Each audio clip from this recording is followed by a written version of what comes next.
Merci. Bonsoir. Là, je parle trop fort ou pas assez fort? Là, ça va. Là, ça, comme ça. Ok. Moi, je vais le mettre là.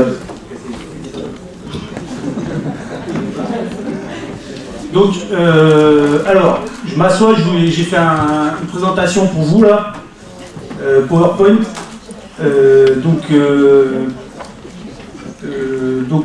Bon, je vais pas réexpliquer mon travail parce qu'il a très bien fait. Donc c'est à peu près ça. Hein, et ce que j'ai fait, moi, donc j'ai un travail qui est assez prolifique, donc qui utilise toutes sortes de médiums, mais surtout quand même de l'image 2D. Donc dessin, peinture, aquarelle, tout ça. Je fais quelques petites vidéos, mais voilà, je ne vais pas vous en montrer ce soir. Et puis la musique, vous pouvez m'écouter sur internet. Voilà. Donc là, ce que j'ai fait, c'est que j'ai classé en fait mon travail par thématique. Chose que je ne fais jamais et que je ne fonctionne pas du tout comme ça. Mais sinon, ça va être trop le bordel. Donc il y a des grandes thématiques hyper classiques, quoi. Que vous allez tous vous reconnaître. Voilà. Et ce que j'ai fait aussi, c'est que du coup, j'ai mis cache des petits trucs que je faisais il y a super longtemps, quand j'étais à peu près à l'âge de ceux qui apprennent dans l'école, là. Maintenant, il y a des adultes aussi qui apprennent. Ceux qui commencent à faire de l'art plastique, tout ça, ou voilà, qui aiment bien passer du temps. Voilà, donc là, je vous montre juste, par exemple, une image d'une photo d'une expo au musée de Bonn, ou en Allemagne, où vous voyez aussi le type, un petit peu d'accrochage que je fais, voilà, souvent, on va dire, quand je fais des expositions. Donc c'est des accrochages massifs, foisonnants, avec une saturation souvent de l'espace, et donc tout format, tout médium, tout thème confondu. D'accord, il n'y a pas de hiérarchie du tout là-dedans. Je ramène plein d'œuvres, et puis je compose au fur et à mesure par rapport à l'espace, et voilà. Donc ça vous donne une idée de la forme que ça prend en expo. Ça c'est la même pièce, donc juste de l'autre côté.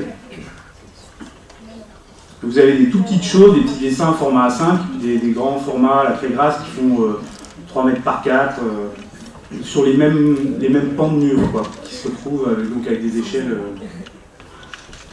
Ceux qui connaissent Mario 1, enfin Mario, avec le champignon, voilà.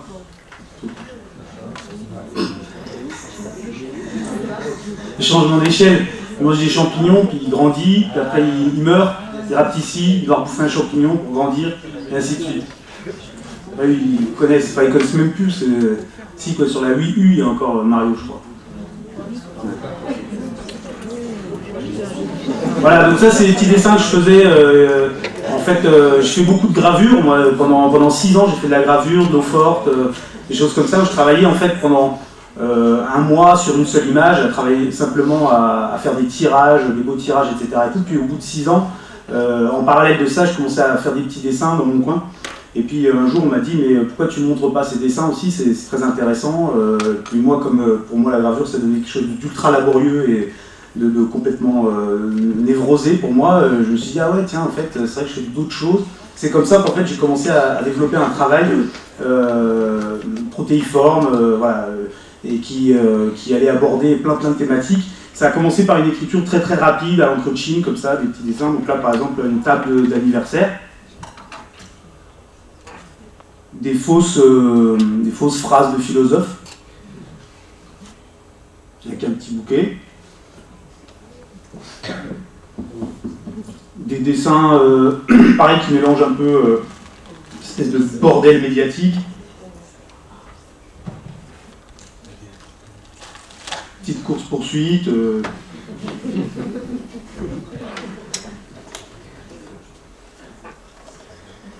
fait d'être accro aux frites.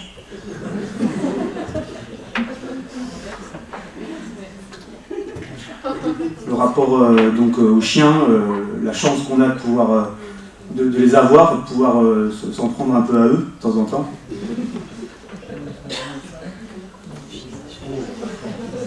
Des lectures, voilà, des transcriptions littérales de ce qui nous environne dans les pubs et dans promotion, quoi.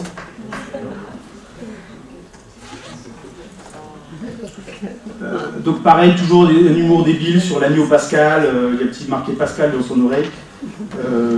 Mais en même temps, voilà, le besoin aussi d'être simplement dans une problématique de peintre avec un motif très simple. Moi, le motif, le sujet, qu'est-ce que je fais, quoi. C'est-à-dire le combat éternel, quoi, hein, de faire une image, quoi. Comment on fait une image tous les jours. Qu'est-ce que je vais faire? Ça, c'est un bouquet satellite.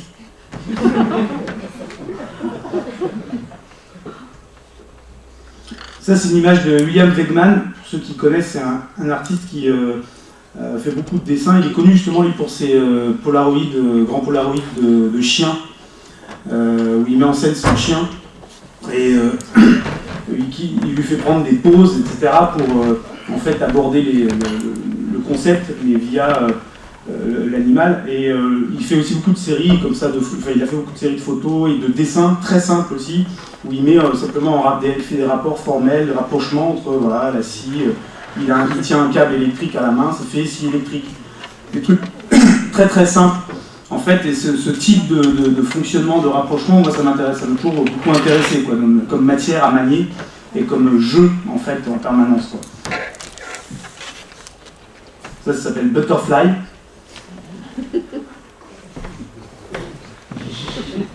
Le bonhomme à gauche dans son chalet, c'est un de mes voisins qui a une maison sur laquelle il a mis des bardages, et il a marqué « Mon rêve en Alaska ».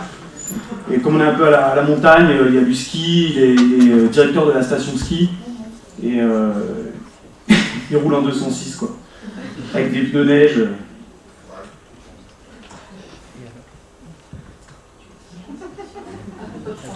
Chevalier de la table carrée, moi j'ai pas lu les Chevaliers de la table ronde, enfin je connais pas l'histoire, par contre j'ai beaucoup entendu parler. Je me suis dit tiens, qu'est-ce que ça peut donner de juste changer un terme. Christian Chénaud et Malbruno, qui étaient enfermés pendant combien de temps ils sont restés? Donc 2 jours là. Voilà. Ça c'est Christian.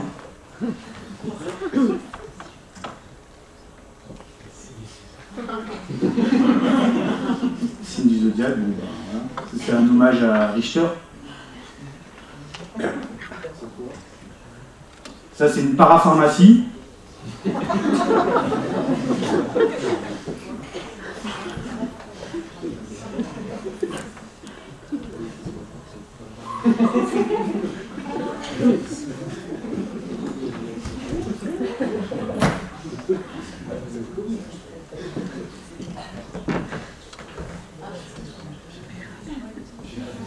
Vous voyez qu'en fait, voilà, Pierre Allen, pareil, c'est les choses qu'on entend, quoi. C'est le scandale du Pierre Allen, le machin, le truc.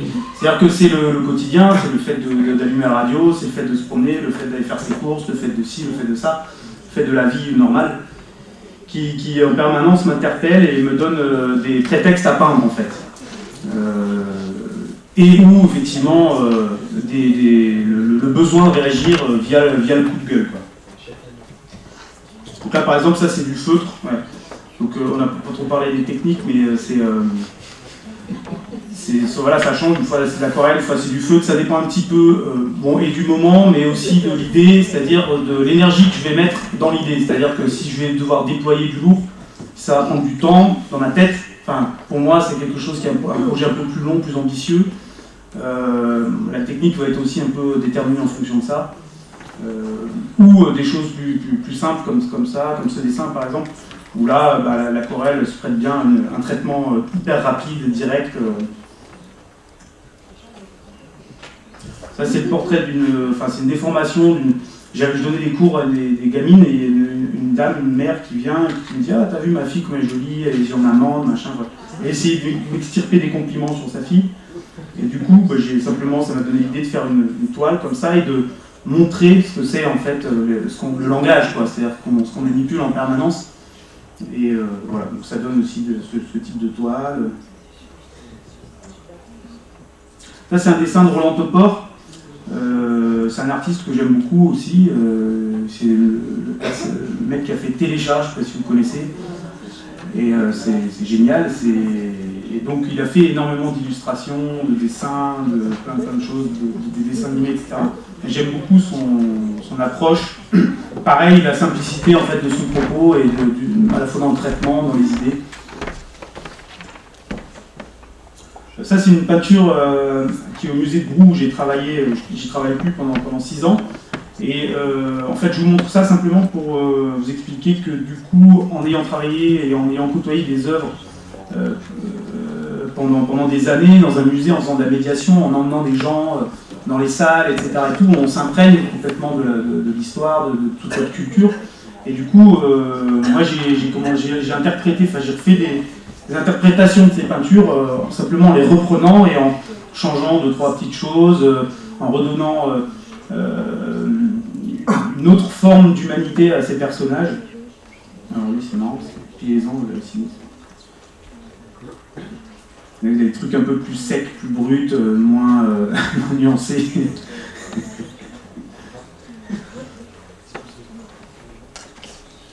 Pas mal de Vierge à l'enfant aussi que j'aime beaucoup, c'est très beau tableau.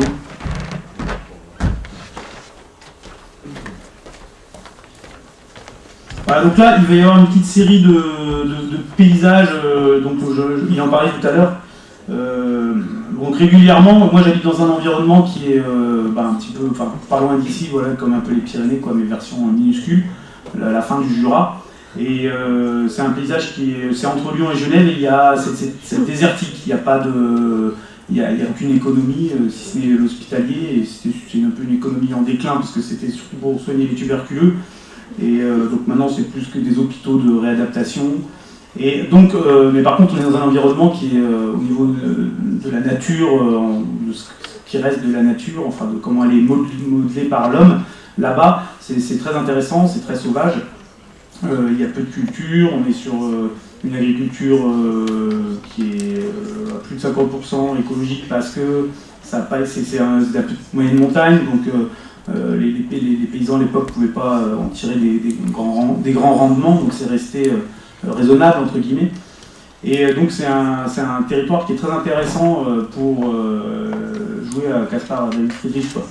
Et se confronter à l'élément naturel et qui est toujours, enfin je trouve très intéressant parce que la barre est toujours placée hyper haute, quoi. C'est-à-dire quand on va sur le motif, les gens se disent ah merde, en fait je vais rien faire, quoi, parce qu'il n'y a rien à faire, quoi. Voilà, ce que je fous là, quoi. Et ça c'est très intéressant parce que ça nous ramène entre guillemets à nous-mêmes et à ce qu'on est capable de faire et est-ce qu'on est prêt à se mesurer à ces choses-là, quoi. Est-ce que je vais être capable de sortir quelque chose. Bon, ça allie un peu à la fois la confrontation à la représentation de la nature, mais aussi le jeu de mots débile, ça s'appelle buter les patates. Pour ceux qui connaissent, qui font un peu de jardin, voilà, il faut remonter la terre, faire une petite butte pour que les tubercules en fait, de patates grossissent et donnent bien, quoi. Donc c'est un ami en fait qui est près de chez lui et qui m'a aidé. Ça c'est des petits paysages que je rachète à Emmaüs comme ça, que je termine en fait, où je rajoute encore de la végétation, des arbres, je modifie les couleurs de certains trucs, je rajoute des plants. C'est très intéressant, c'est comme une espèce de petit exercice, quoi. J'ai mis une noix, je ne sais pas si vous voyez, une noix posée par terre, là, pas de la chapelle. Parce qu'il y a souvent quand on se promène, on voit il y a des graines, des trucs, on trouve toujours des trucs. Ça c'est pareil, je vais dans un sous-bois, une sapinière. Bon là c'est la production, c'est des lieux qui sont destinés à la production de bois. Hein, et puis voilà, on peint le motif. C'est très intéressant, notamment en termes d'observation des couleurs, des nuances, de la lumière qui change en permanence. Quand on est dans les bois avec tous les troncs, la lumière elle bouge très vite et tout change très vite, quoi. Ça c'est une ancienne carrière abandonnée qui s'appelle la carrière franco-italienne. C'est pareil, là j'ai même voulu en fait un peu voir ce que c'était de faire des effets un peu comme vous voyez les reproductions un peu de tableaux chinois comme ça, fait à l'arrache, qu'on peut acheter pas cher, avec un peu des effets de brosse, des effets un peu comme ça kitsch, et de voir si on pouvait jouer avec ces limites-là, et voilà.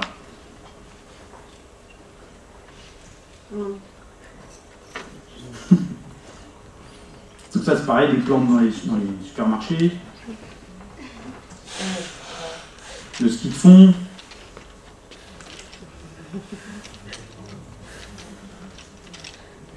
Ça c'est un dessin de Dürer. Je ne sais pas si vous devez connaître, sûrement. Connu. Hein.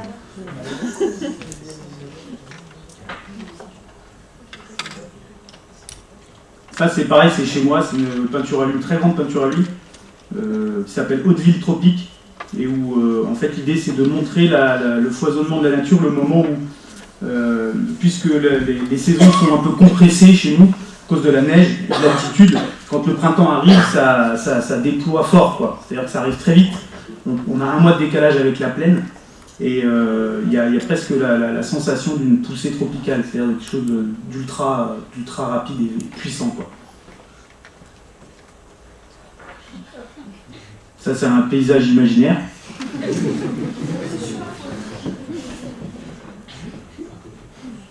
Vous reconnaissez bien le Jura derrière, là.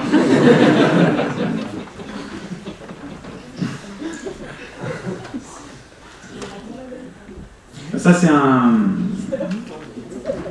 tableau de Marc Desgrands-Champs, qui est venu à Biarritz il n'y a pas longtemps, hein, qui est un peintre, qui est un ami, et puis dont j'aime bien le travail, qui lui a aussi ces préoccupations-là. Enfin, c'est différent, mais voilà, un beau tableau de Marc.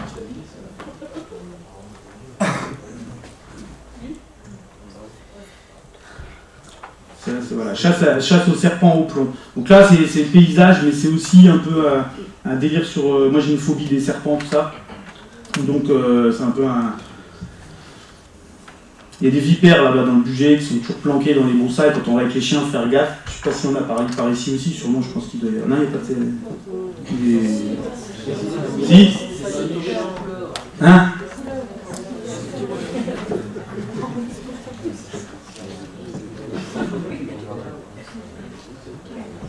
Je ne sais pas si vous connaissez celle-là. C'est Dürer aussi. Et en fait, lui, il a peint aussi autour de chez lui. Donc il faisait des représentations de l'endroit où vivait, des lieux qui l'intéressaient.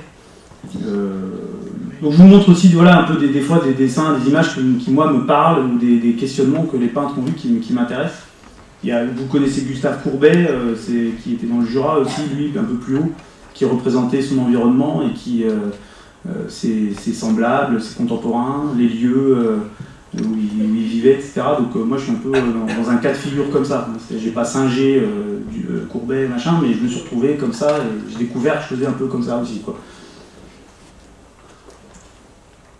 Donc voilà, là j'ai fait des aquarelles de chez moi, quoi, à Fontaine des Neiges. Donc c'est une maison de lotissement.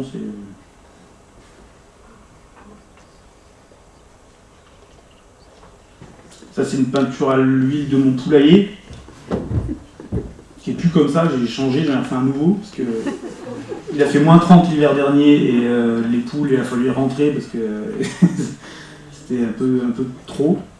Donc là j'ai refait un poulailler mieux, avec un système en bas avec une grosse épaisseur de paille pour pas qu'elle gèle. Et puis de la paille comme les maisons en paille, une double paroi, quoi.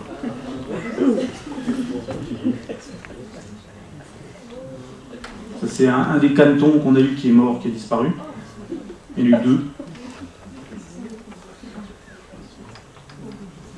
Ça c'est là on est dans la thématique des animaux. Hein. Je viens de m'en rendre compte. Ça c'est ma chienne qui s'était fait taper par un sanglier, qui a failli crever pendant 1 mois, 8 fois chez le veto. Elle avait un hématome qui se déplaçait dans tout le corps. C'était assez trash. Mais elle est là. Hein.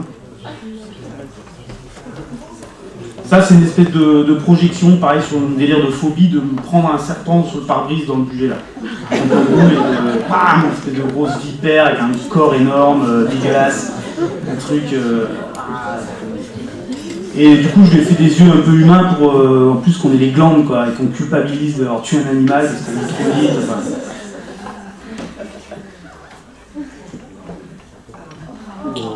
Ça c'est un dessin de Gross, Georges Gross, qui, voilà, que j'aime beaucoup aussi. Enfin, lui, j'adore son travail, bon, évidemment. Enfin,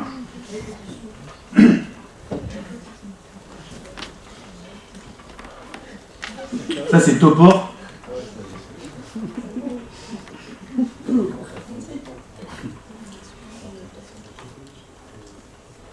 Ça, c'est un dessin que j'avais fait sans avoir vu le travail ni de Topor, ni de rien.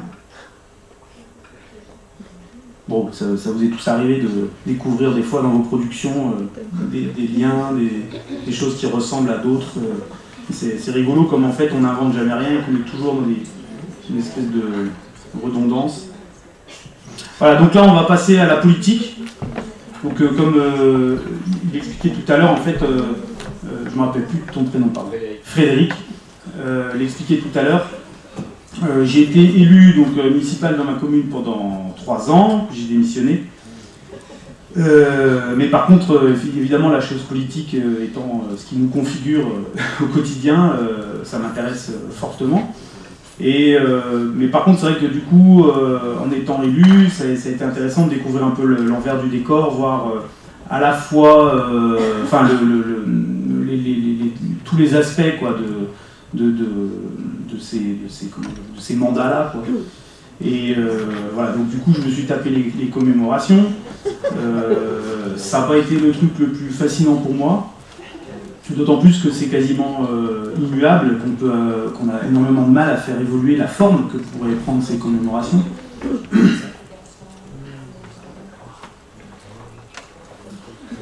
Bon, les dépenses publiques avec lesquelles on n'est pas toujours d'accord, vous connaissez aussi.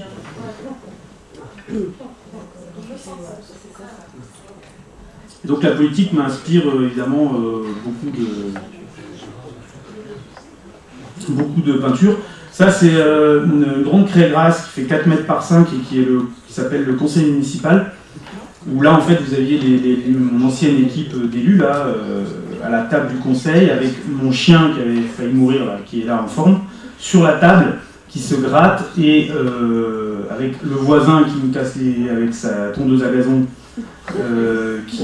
qui tourne autour de la table et qui montre un petit peu, ben voilà, les conseils municipaux, je veux dire, partout, hein, on se retrouve à traiter des affaires super chiantes, des trucs de voisinage à la con, enfin, les élus passent un temps fou à une énergie folle avec des choses qui ne sont pas forcément toujours passionnantes, quoi. Et voilà, enfin, on passe d'un truc à l'autre et en même temps on vote le budget et on... Enfin, vous voyez, c'est assez... je conseille à tout le monde un jour d'être élu, d'essayer de comprendre comment ça fonctionne et de participer à la vie, notre vie, quoi. Parce que c'est très intéressant, c'est très dur mais très intéressant.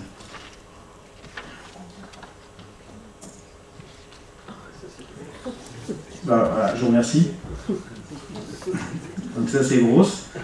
Donc pareil, c'est une peinture. Donc le traitement simplement de l'actualité. Enfin à l'époque c'était carrément du délire, mais aujourd'hui aussi un peu, mais c'est différent. Et donc moi ce que j'adore chez lui, c'est sa manière de traiter sa manière de traiter les personnages, les personnalités. Enfin bon, je suis pas historien de l'art, je vais pas parler de grosse, je vais dire n'importe quoi, mais j'aime bien. Voilà.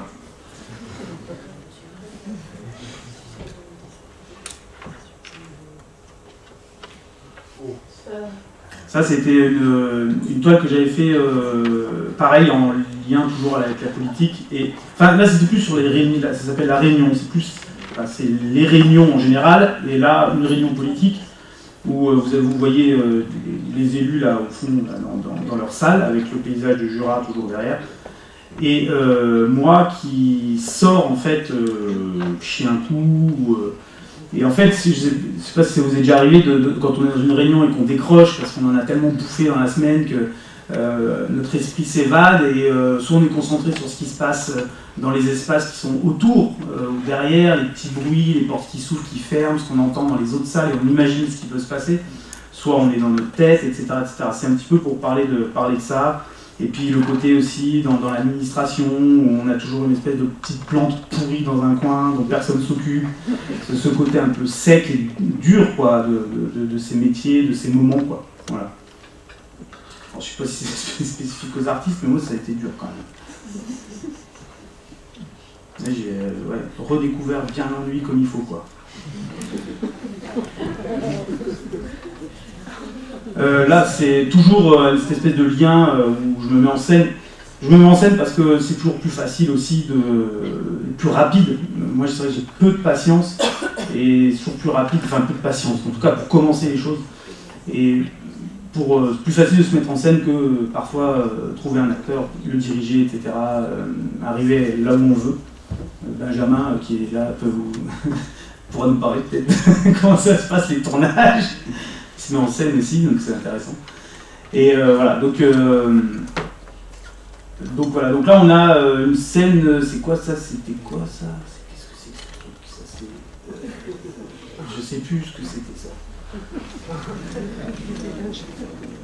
Ah oui, ça y est, ça m'avait été inspiré en fait par un petit peu, voilà, à la fois la commémoration, mais aussi le personnage qui est à gauche, c'était la directrice de l'office du tourisme d'Hauteville, qui était complètement hystéro, survoltée, toujours avec une espèce de sourire figé à la Walt Disney, comme ça, qui est toujours en train de faire coucou, tout comme ça, parce que faire la promotion du plateau, faire la promotion, c'est comme ça, tu vois, dur, oh, salut, ça va. Et voilà, c'est pour parler un petit peu aussi de personnages, voilà, certaines, enfin, quand les gens à travers incarnent quoi, un truc, quand ils ont une fonction, et quand d'un coup ça, on ne contrôle plus du tout la névrose, on ne contrôle plus et comment on se transforme quoi en fait, hein, via les cadres, via le cadre, voilà, donc c'est un peu tout ça. Puis là vous retrouvez mon chien amoché par le sanglier en bas là, à côté de la grosse tasse, voilà. Ah oui, ma mère aussi là-bas,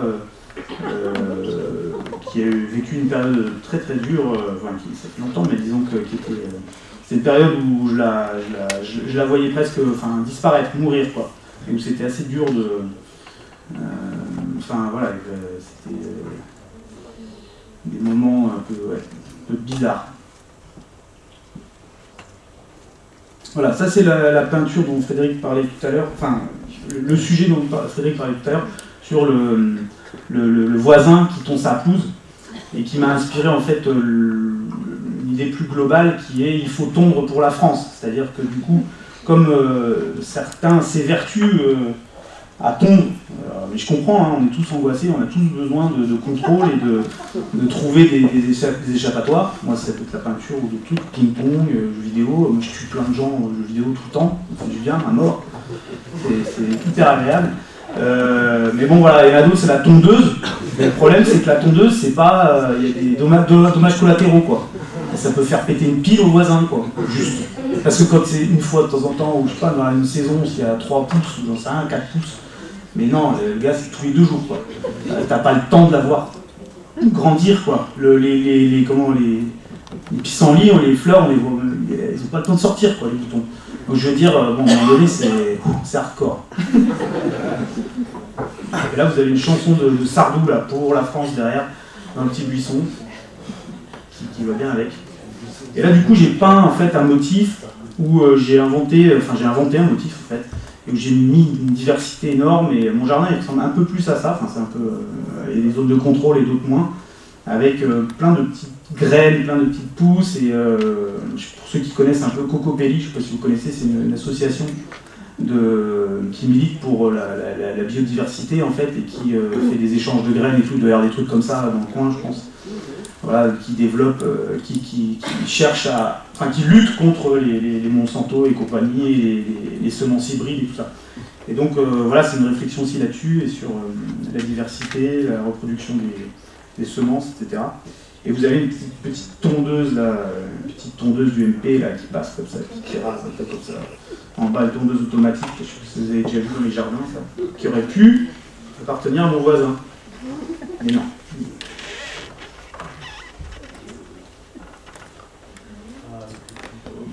Ça, c'est dans les périodes où j'étais pas tout à fait en accord avec mon maire. Et avec ses deux premiers, enfin avec son premier adjoint, et puis les travaux et la finance. Là, j'ai un tas de perso, hein. Il y a de la phlébite dans les jambes, là, je n'ai rien à foutre. Là, c'est direct. Hein.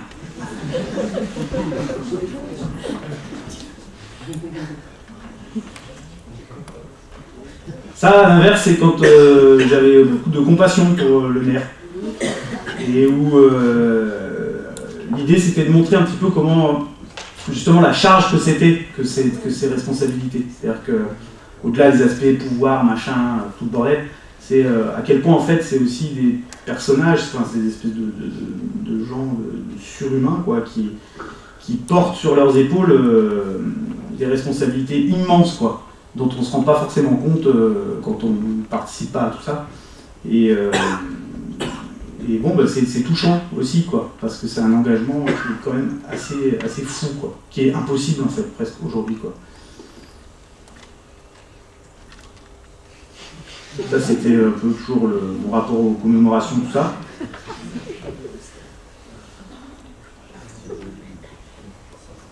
Ça, c'était une vieille accord, une vieille très grasse, ça, de sur les meetings de Sarko pendant la campagne en 2007,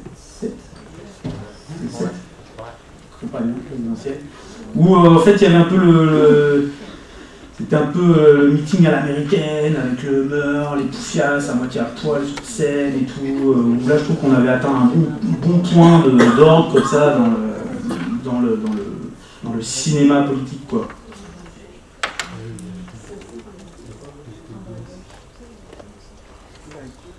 Ça, c'est une réunion de quartier, donc j'ai fait une réunion de quartier dans ma vie, j'en ferai pas deux,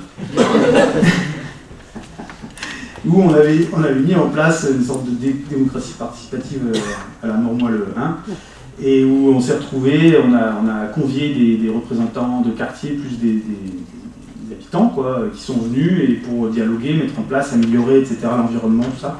Et on s'est fait démonter la face, mais comme jamais, c'était hyper dur. Ça a été un moment vraiment très très dur, où aucun dialogue n'était possible et où ils étaient arrivés en fait avec juste des cahiers de doléances et où ils nous ont tous parlé de leur petit nid de poule et de leur petit machin et de leur petit truc et où ça a été une violence mais dingue.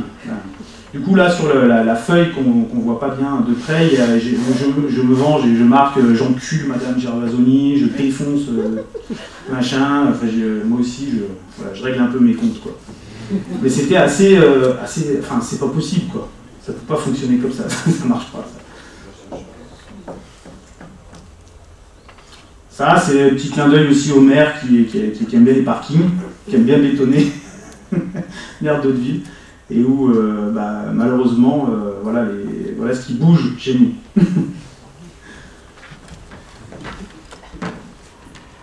Par contre, si vous venez en vacances, vous n'avez pas de problème pour vous garer. Voilà.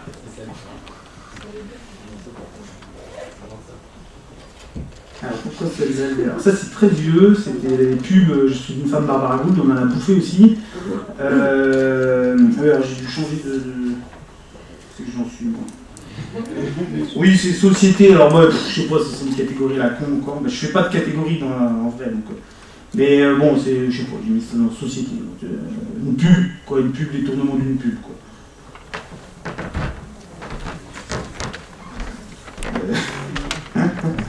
Donc ça, c'est Marguerite d'Autriche, c'est un portrait, c'est comme le Christ de douleur que vous aviez vu précédemment. C'est une toile avec laquelle j'ai vécu 6 ans aussi, au musée de Brou, à Bourg-en-Bresse, qui est une très belle toile, peinte par Van Orley. Et moi, en fait, j'ai fait un arbre généalogique de Marguerite d'Autriche, ça c'est Charles Quint.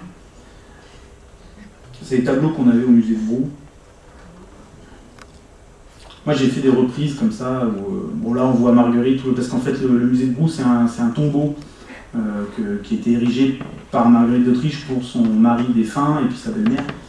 Et elle est elle-même enterrée là-bas.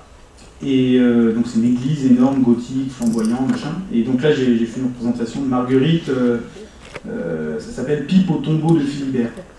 Et parce que voilà, pareil, moi en travaillant dans ces espaces et tout, on a le besoin à un moment donné aussi de compléter ce qu'on nous montre et de ce qu'on raconte de l'histoire et de ses personnages, etc.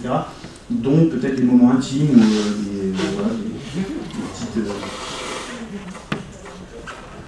Ça, c'est les fameux l'arbre généalogique. Ça, c'est Maximilien Ier, c'était le grand-père de Marguerite d'Autriche.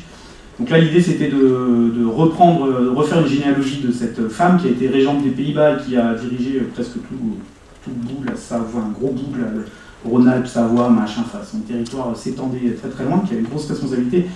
Et donc sa famille, et donc l'idée c'était de me reconfronter moi aussi à l'histoire et à l'histoire de l'art, à ces tableaux, à l'aquarelle, encore une fois en travaillant au niveau de l'incarnation, des personnages, les couleurs, jouer avec les fluides de l'aquarelle pour déformer et marquer en fait les visages, marquer les personnages et faire apparaître la vie réelle et qui ne soit pas seulement des icônes comme dans les représentations de l'époque.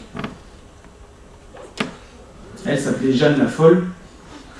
Elle avait été mise de côté parce qu'elle devait avoir une pauvre petite névrose, je sais pas quoi, qui cassait les couilles aux autres et hop. Donc c'était la folle.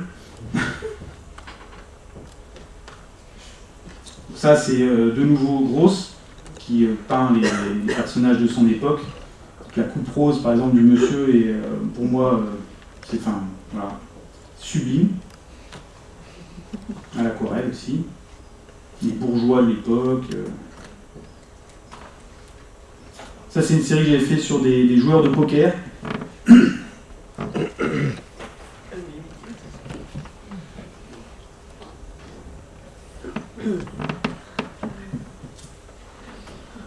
Et je me suis amusé à faire régulièrement, je fais toujours d'ailleurs, des couvertures du magazine Elle. Donc ça s'appelle Les Salopes. Mais, je montre juste, j'enlève les écritures et puis je refais la meuf. Pardon? Les connards, vous ne les faites pas? Ah si, les connards, il y en a aussi, ouais. Ouais, la parité, hein, important. Voilà.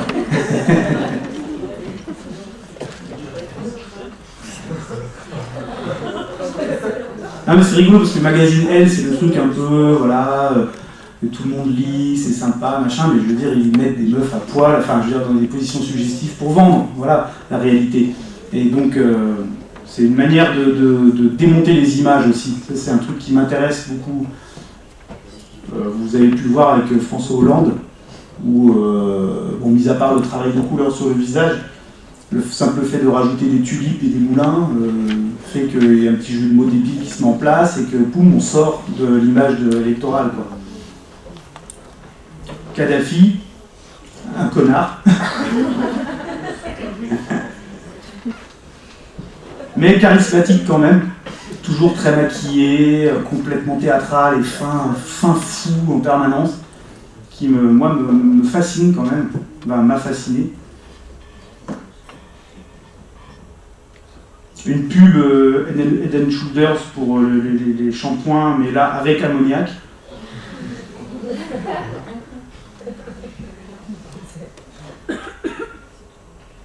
Ça c'est James Ensor, dont j'aime beaucoup le travail aussi et la manière de, pareil, dépeindre la société, sa société à l'époque, et puis la caricature qu'il fait des gens. Là c'est une répétition de chorale, et où les gens se crachent à moitié dessus, se bouchent les oreilles, etc. Je trouve assez génial. Là, c'est un dessin que j'avais fait quand j'ai travaillé pendant 3 ans en école d'art appliqué. Je donnais des cours voilà, à des jeunes. Et où, pareil, j'ai découvert un petit peu l'ambiance, j'ai découvert un peu la difficulté aussi, voilà, à enseigner des fois dans certains contextes. Et donc là, l'idée c'était de créer un camp d'entraînement pour les profs pour qu'ils puissent se défendre. Ils apprennent à démonter 2-3 gamins de temps en temps, voilà quoi, histoire de, pareil, rétablir l'équilibre, quoi.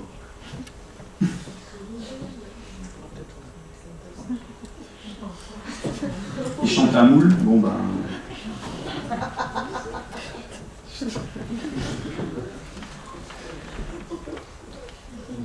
Ça c'est société aussi, ça.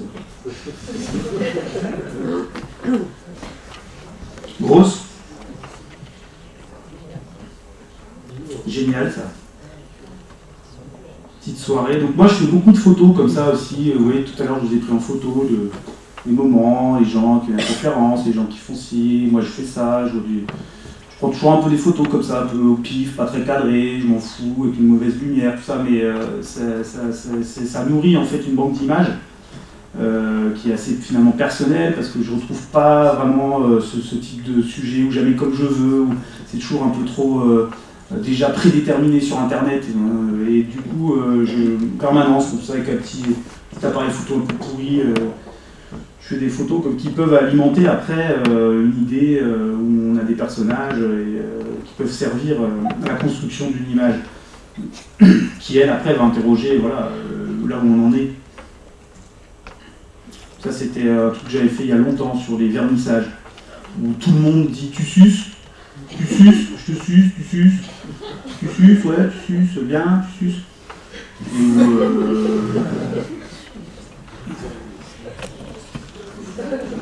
Et les gens qui, voilà, une meuf, mais je suis devenu vulgaire, ils se rendent plus compte non plus, voilà, qu'ils sont absorbés par le moment, quoi, et qui se transforment.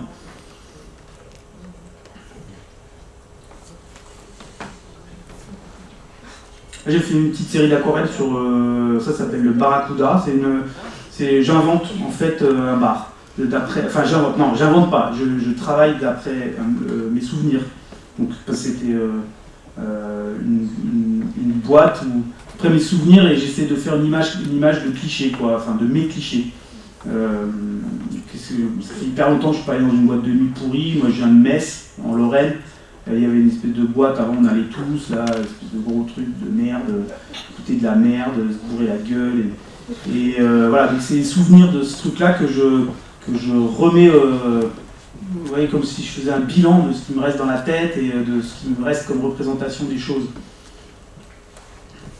De tous les clichés possibles.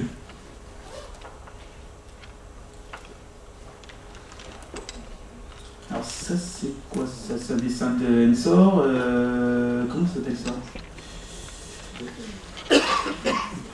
Oui, ah si, je sais pourquoi j'ai mis ce dessin, c'est aussi pour montrer que dans mon travail, il y a à la fois cette espèce de confrontation réelle en permanence, le questionnement du réel, la société, nous, qu'est-ce qu'on fait, tout ça, mais aussi le moment où il y a aussi des moments où ça dérape et des moments où ces questionnements-là, en fait, après, sont des prétextes, comme je disais au début, à peindre. C'est-à-dire que moi, j'ai pas de projet ambitieux, je sais pas quoi. Moi, je veux juste prendre du plaisir à peindre et prendre du plaisir à faire semblant de me surprendre. Vous voyez ce que je veux dire? C'est-à-dire, je sais pertinemment que j'invente rien, je sais pertinemment que je redigère simplement un peu les choses. Et voilà. Et donc, Ensor, lui, j'aime bien aussi ça dérape toujours. Enfin, dans son travail, au départ, c'est classique, puis c'est parti complètement sucette, avec des embryons de partout, des espèces de personnages fantomatiques, puis lui en mort, etc. Puis j'ai bien aimé cette espèce de glissade j'adore la glissade qu'il y a dans son travail. C'est très très beau.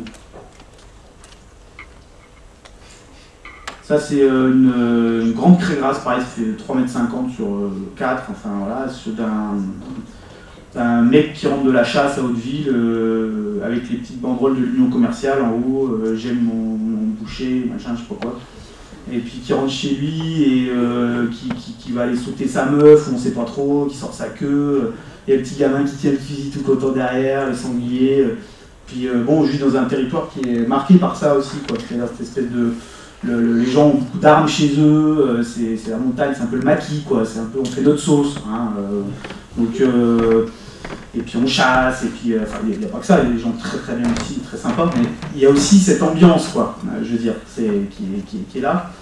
Et puis le mec qui rentre chez lui, c'est un peu le nouveau riche, alors il se fait une espèce de cheminée un peu moderne, et c'est trop pourri, c'est une espèce de tôle de merde, tout est merdique, c'est beau mais c'est merdique, pour lui c'est beau, mais en fait c'est pourri.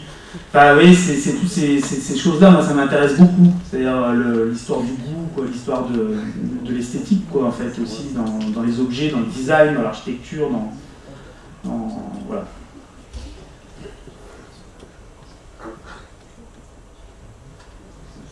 Ça, c'était un petit dessin que j'avais fait quand j'étais enseignant justement en art appliqué dans la salle des profs. J'avais vu sur la sortie là, du lycée, et où il y avait des gamins qui se mettaient la gueule dessus, une espèce de scène d'humiliation d'un autre, etc. Que j'avais trouvé très trash, quoi. Je sais pas, moi je me rappelais pas que c'était comme ça.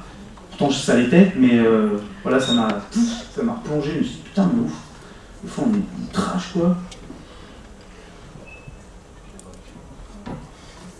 Bon bah voilà, Sardou, on retrouve Sardou.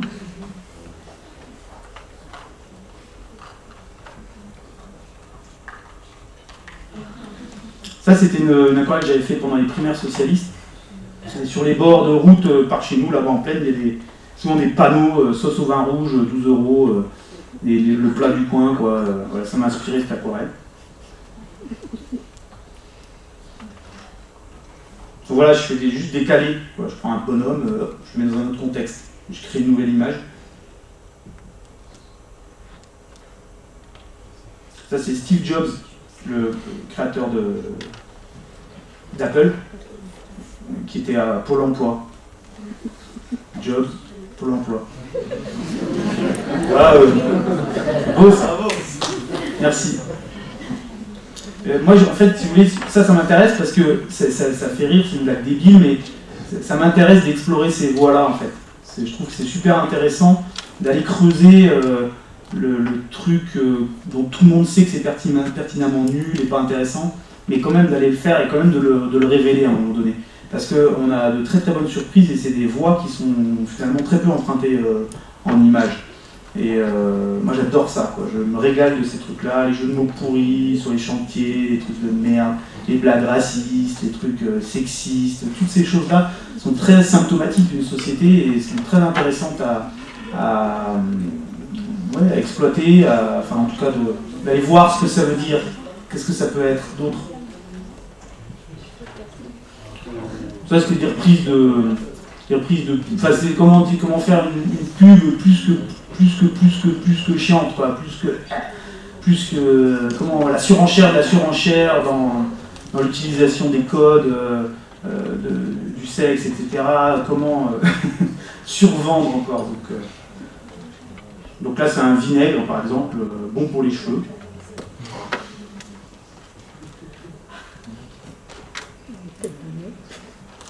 Alors ça, attendez, là je crois que j'ai passé un... Oui, alors j'ai une petite série de... J'accélère parce que j'ai beaucoup d'images. En fait, je vous montre simplement quelques... Pour revenir un petit peu à cette histoire de voilà, les autoportraits, quand je suis mis en scène, voilà, du coup, directement. Donc là, par exemple, c'était au musée de Brou où je travaillais avec l'ancienne administratrice qui me cassait les couilles, qui nous exploitait, qui profitait de nos situations comme on était vacataires, et où nos contrats étaient renouvelés, mais on n'avait jamais de CDI, etc., et où il fallait toujours se plier, en fait, où finalement on se retrouvait dans un système où c'était pire que dans le privé, quoi, et en étant dans le public, avec vraiment le pire système possible de soumission, et rien, nulle part pour rien, et juste fermer sa gueule et être là, attendre le coup de fil, ah ok, c'est cet après-midi, j'y vais, je fais une heure de caisse, j'arrive. Pas de problème, je vais gagner 30 €, génial. Avec tous les autres qui sont là, titulaires, qui t'insultent parce que t'es payé plus cher au tarif horaire, mais qui voient pas du tout la réalité dans son ensemble. Et enfin bref, une espèce de truc complètement dingue. Et où, bah voilà, c'est dur, quoi. Ça, c'est un autoportrait un peu dépressif, quoi.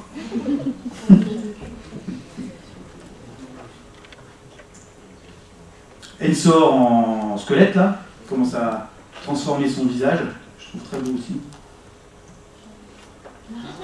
Là, ça s'appelle la faucheuse, donc c'est moi dans le jardin. Et pareil, j'avais jamais vu ça, la faucheuse qui fauche. La faucheuse, mais voilà. Donc c'est pareil, on peut voir au loin, au fond, le jardin de mon voisin qui tombe, lui, comme un taré. Bon, c'est vrai que je fauche, si je fauche encore un peu, mais moins. Ça, c'était aussi un peu, je pense, un combat d'idées, quoi.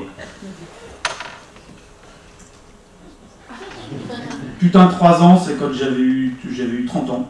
Et donc j'attendais l'âge du Christ pour crever.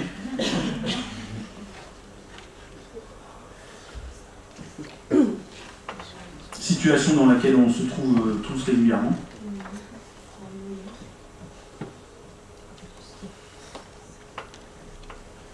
Ah voilà, ça a changé. Ça c'est la famille. J'ai fait une thématique famille parce que dans mon travail et dans l'exploration un petit peu de la société, j'ai aussi exploré forcément tout ce qui provient de ma famille, ma culture, etc. Donc là, par exemple, j'imaginais un repas, c'est une très vieille aquarelle qui a de 2004, c'est marqué 2004, où on voit en fait un repas de famille, quoi. On imagine un repas de famille avec le chien qui est là, qui se branle sur le pied de la meuf, l'autre qui l'appelle, qui essaie de contre le truc mais ça va pas, le gamin qui bande, c'est tout chelou, le papa qui joue au patron, avec ses nature en général comme ça. C'est pour mettre une tension, quoi.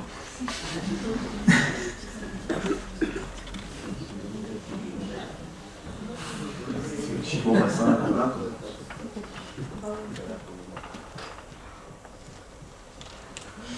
Bah ça, c'est pour ça reprend un petit peu la problématique, voilà, du trentenaire qui doit faire des gamins, etc.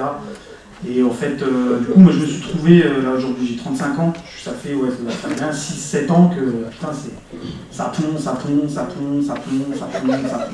tout le temps, 1-2, on a la meilleure taux de natalité d'Europe, machin, au taquet. Ah, c'est sûr, on va pouvoir payer la retraite des vieux, ça va bien se passer.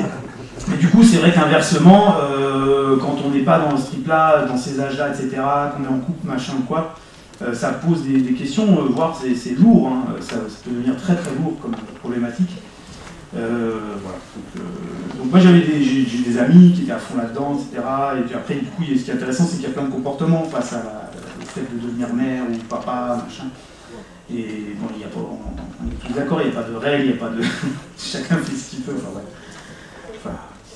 Et voilà, donc là j'avais fait c'était un peu en hommage à une amie qui aimait beaucoup être enceinte et qui faisait beaucoup d'enfants et où les hormones fonctionnaient bien, quoi. Et du coup j'avais refait imaginer une pub pour un petit god en forme de bébé qu'elle puisse le refoutre dans la chatte et revivre son accouchement en permanence. Et,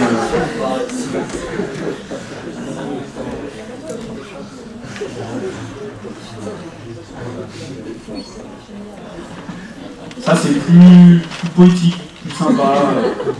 C'est le para qui s'est engagé et qui saute et il y a sa mère qui le chope et qui le rattrape.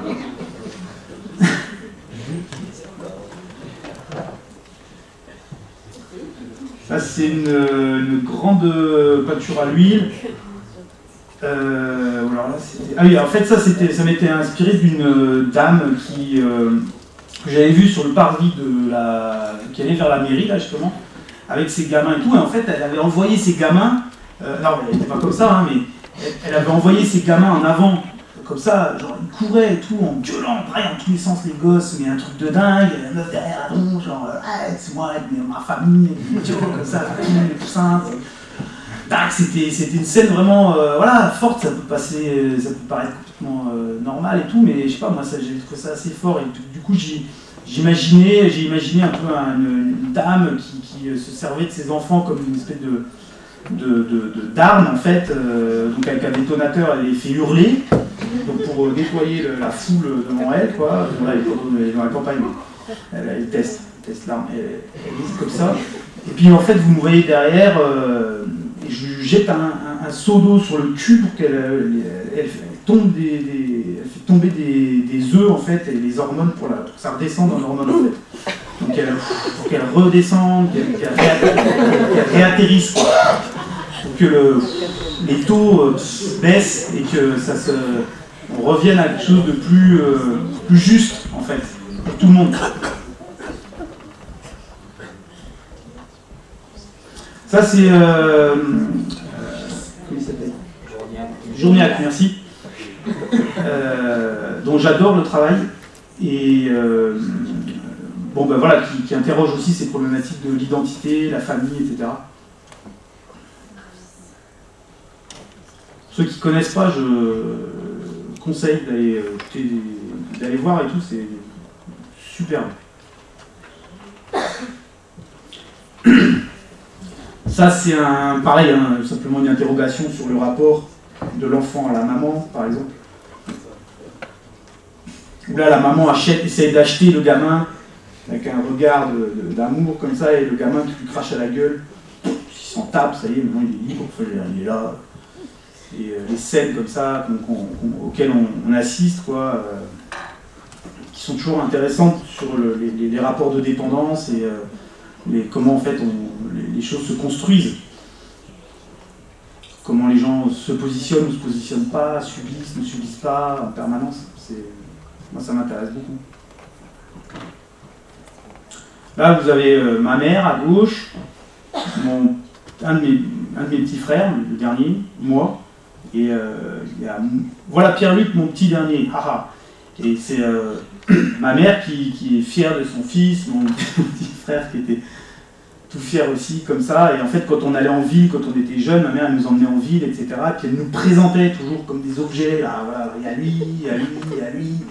C'est toujours horrible, c'était toujours d'un coup, on se dit, putain, je suis pas moi, je suis un objet, etc. Et c'est toutes ces petites interrogations-là, quoi, qui, permanence, me trottent dans la tête. Enfin, moins maintenant. Ça, c'est une série de nativité que j'ai fait, du coup, par rapport aussi en référence au tableau, tableau classique, et où là, en fait, c'est des dames qu'on voit juste après l'accouchement dans les journaux, dans le comment on appelle ça, le journal du coin,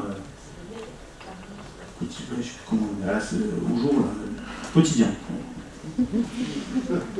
Et voilà, du coup ça c'est pareil, c'est des images qui sont assez hallucinantes où vous avez à la fois aujourd'hui une espèce de phobie, délire, les gens qui se protègent, leur image, le flip sur internet, merde, putain j'ai tout mis sur internet, Facebook et compagnie, là, une espèce de délire à travers les médias, machin, où les gens savent pas ce qu'ils vont faire et où tout le monde est embrouillé, et puis en même temps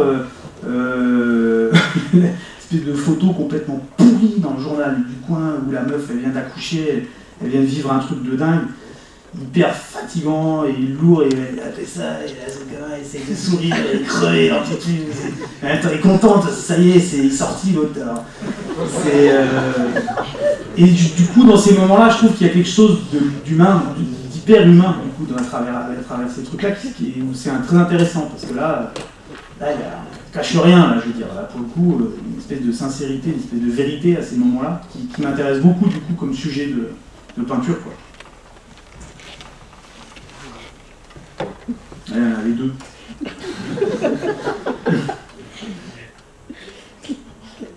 C'est marrant, parce que du coup, voilà, le mec, il vient aussi, il se fout sur la photo, le grand frère, la petite sœur, machin, il compose et tout, ça c'est dans le journal. Ça y est, quoi. C'est le 24 décembre, c'est Jésus, quoi. Ça, c'est ma famille. Enfin, c'est ma famille. C'est mes parents. Ça s'appelle Papa, Maman, la Bonne et moi. C'est pareil, c'est chez moi, et donc je les ai fait poser pour les mettre en scène, ou pour pareil, questionner toujours voilà, en fait aussi la culture familiale, la sexualité, etc., quand on est enfant, ce que les parents nous transmettent ou pas, etc. Nous, on était plutôt dans une configuration catholique pas très drôle là-dessus, dans le tabou, dans l'interdit, etc. Et mon travail m'a permis d'interroger tout ça, les limites, etc., et le rapport après qu'on entretient, qu'on développe, comment on développe les choses. Pour ceux qui connaissent Papa, Maman, la Bonne et moi, c'est un titre de film aussi. Mais vieux. Ça, c'était une série d'aquarelles en fait, où j'avais fait, parce qu'on est 4 frères, etc., tous avec des noms de saints, machin, Saint-Pierre, Saint-Jean, Saint-Machin, un truc. Et j'avais refait en fait toutes les combinaisons qui n'avaient pas été faites par mes parents. Parce qu'eux, ils se sont tapés un délire un peu. Et voilà, j'ai continué le délire pour aller au bout, parce que des fois.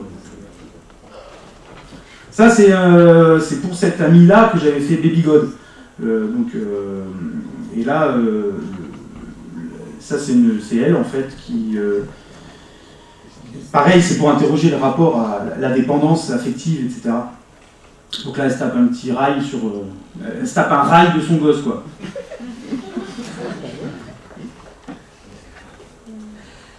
Elle, c'est du genre à congeler des bouts de placenta et en manger un bout, enfin, vous voyez, c'est déjà du niveau, quoi.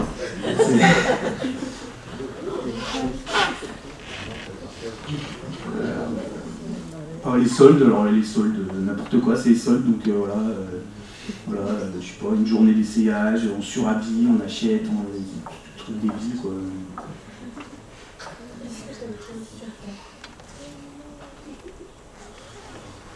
Là, on est plus sur le rapport à la religion, hein, je vous ai parlé un petit peu en amont de ça, où là j'ai assisté il y a quelques années au baptême de ma nièce, et où pareil, cette espèce de comédie tout d'un coup, cette mise en scène, la gamine complètement désemparée, etc. Enfin bon voilà, j'interrogeais le rituel, quoi, et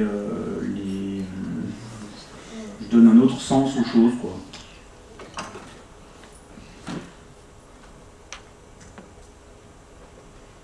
Le mariage, avec le maire qui, une grosse paire de loches pour madame, bravo déjà, qui se rince l'œil et qui est tout content de célébrer. Moi je savais pas que célébrer le mariage en mairie et tout, c'était tout un délire pour le maire aussi, c'est-à-dire que lui après il est fier d'avoir marié un tel, machin, quand il se revoit il dit ah je vais vous marier, vous vous rappelez, machin. Tout ça moi j'avais pas capté, quoi. Là c'est drôle aussi ça. Le pouvoir, qui a fait quoi, machin. Ça, c'est une petite chapelle au-dessus de chez nous, la chapelle de l'Aune, où j'imaginais des scènes en souterrain, quoi, de ce qui pouvait se passer dans les sous-sols. On voit peut-être pas très bien.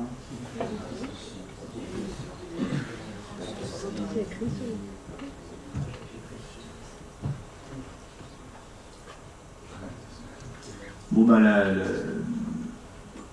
avant la descente de la croix, Marie-Madeleine, enfin bon, qui en fait sont amoureuses du Christ, quoi.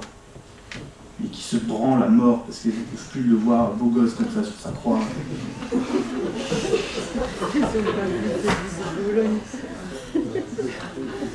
Et bon, moi j'étais à la messe jusqu'à 17 ans, hein, donc j'ai le droit de dire aussi des trucs, quoi. J'ai aussi appris la patience, hein, là-bas, je vous dis. Parce que c'était pas forcément toujours très intéressant, même si le monsieur il parle bien et qu'il sait faire, c'est pas toujours très argumenté, quoi.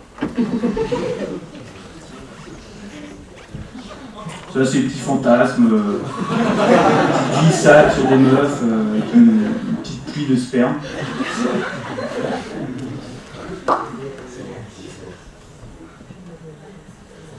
Ça, c'est une scène un peu plus bizarre de partouze comme ça, de partouze, enfin, entre voyeurs. En fait, là, c'est un peu, je sais pas trop, c'est plus compliqué parce qu'il y a des histoires de plans, de mise en scène, des scènes de théâtre, des spectateurs cachés, des gens cachés qui regardent, voyeurs. Et puis, les gens sont reliés par une espèce d'immense sexe masculin. Par en bas là, qui sort du cul du bonhomme en short de boxeur et qui passe à travers celui qui est sous le lit, qui se lèche les babines content de savoir qu'il y a une scène au-dessus de lui, etc., qui va pénétrer la femme. Enfin, c'est plus compliqué là, hein. C'est plus dans l'ordre des fois des rêves ou des trucs.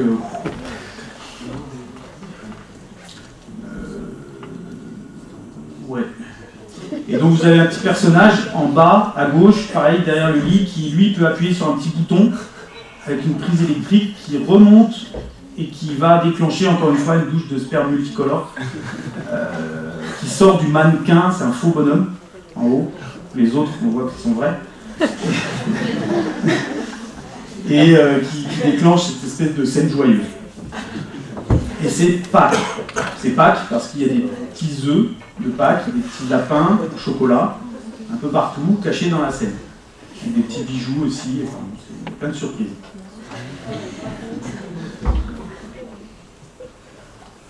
Ça, c'est une fiction que j'ai fait à Hauteville, là où j'habite aussi. Donc, c'était cette zone d'hôpitaux, sanatorium à 1000 mètres d'altitude dans la montagne. On est 4000 là, on n'est pas nombreux. Et où en fait, à l'époque, quand les gens, donc c'était un mouroir un peu, parce qu'ils n'avaient pas trouvé le seul truc qu'ils avaient trouvé contre la tuberculose, c'était de mettre les gens au grand air, au soleil, sur des balcons, pour retarder en fait la maladie. Et du coup, il y avait plein de monde là-haut, des hommes, des femmes, l'économie était florissante, il y avait des commerces de partout, plein de médecins, plein d'hôpitaux, et ils faisaient des lâchers de filles et des lâchers de garçons. Et quand il y avait lâcher de filles et lâcher de garçons, donc sortir des établissements, etc., pour une permission, c'était une espèce d'orgie là-haut, avec des maisons closes, des rencontres de partout, etc. Et donc moi j'ai un petit peu, je reparle un petit peu de cette histoire-là. Cette série-là, j'ai exposé dans un château sur le plateau, enfin à côté de là où j'habite. Du coup, ça a été intéressant de reparler de cette période-là que les gens qui doivent avoir, je sais pas, 50 ans, 55 ans ont vécu, enfin ils étaient tout jeunes, quoi. Et c'était très intéressant. Du coup, moi j'ai aussi le projet de Hauteville Porn Project, donc de réhabiliter le porno sur le plateau. Et voilà. On n'a que des acteurs. Et c'est... donc là, par exemple, c'est un petit parc à côté de l'école. Alors là, cette image, c'est un hommage, mais c'est aussi mon intérêt pour les esthétiques de sectes, d'églises. Je dis volontairement secte, église. Et si vous voyez un petit peu les petits programmes qu'on vous donne quand il y a le baptême, ou quand les petits trucs avec la petite colombe, la petite bougie, la main qui tient la bougie, ces esthétiques-là, en fait, ça m'intéresse beaucoup aussi, cette espèce de symbolique ultra puissante, mais en même temps minimale et un peu pourrie. Et voilà, c'est ce genre de truc qui m'inspire aussi, ce genre d'image. Une espèce d'hommage un peu naïf, comme ça, un peu exalté. Et en même temps, le sexe là, de la femme est complètement atroce, quoi. C'est une espèce de je sais pas quoi, de bulbe.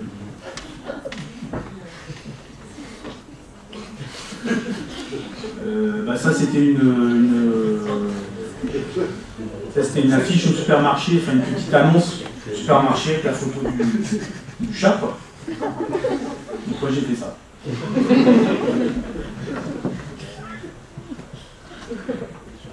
Voilà, donc ça, voilà. On a fait le tour à peu près de différentes catégories, on va dire. Après, il y a plus d'images, d'autres images.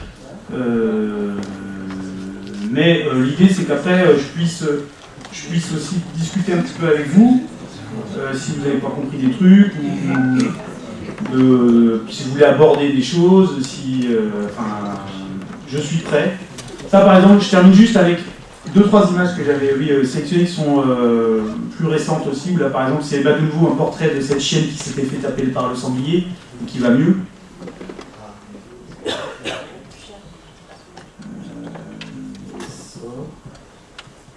Bon, François Hollande, vous l'avez vu en affiche.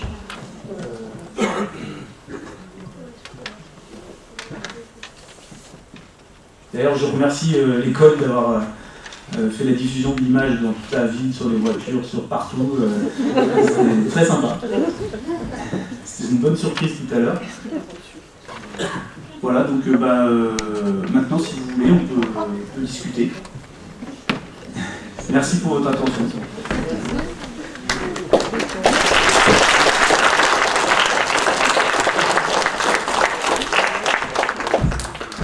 S'il y a des gens qui ont des questions, il n'y a pas de piste.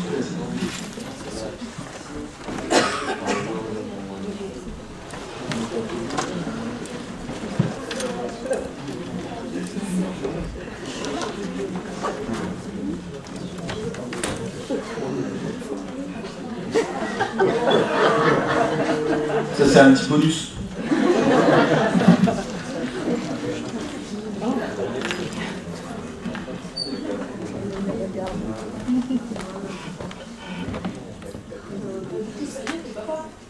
Non.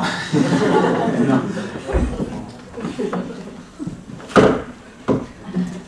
Merci pour les questions.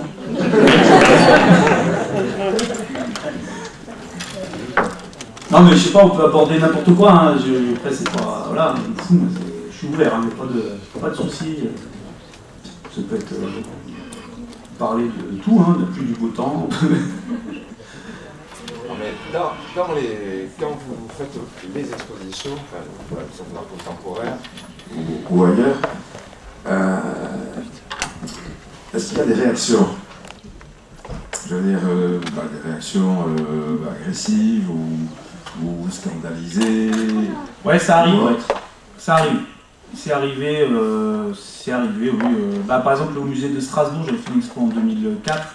Il y avait une dame qui était venue avec sa classe et qui, malgré les avertissements, la précaution prise de dire qu'il y avait des images qui pouvaient peut-être interroger un peu fort, quoi, certains trucs, a quand même emmené sa classe, etc. Et puis qui, du coup, avait, comme elle avait un peu le bras long, voulu essayer de faire interdire l'expo, machin. Il a fallu qu'on aille écrire une lettre en 7 points avec M. Erdotte au conseil municipal pour argumenter et expliquer que dans les musées d'art contemporain, on avait le droit de s'exprimer et d'interroger les choses. Voilà. Donc bon, ça peut être ça, mais ça peut être après des réactions plus directes, cash, quoi, pendant un vernissage, bon bim bam. Et puis après, mais bon, moi après je reste pas non plus trop longtemps sur les. Enfin, je reste surtout au vernissage et puis un peu après je reviens de temps en temps, mais je suis pas tout le temps là pour voir non plus. Mais je sais, oui, ça réagit. Bon, les gens ils aiment, ils aiment pas, ils s'énervent, ils croient que, je sais pas quoi, et ouais, ça bouge un peu, ouais. Mais tant mieux, quoi. Tant mieux, sinon c'est vraiment chier, quoi. Sinon ça veut dire que, voilà, quoi. On se fait chier, quoi. Tout est écrit, tout, on sait pas.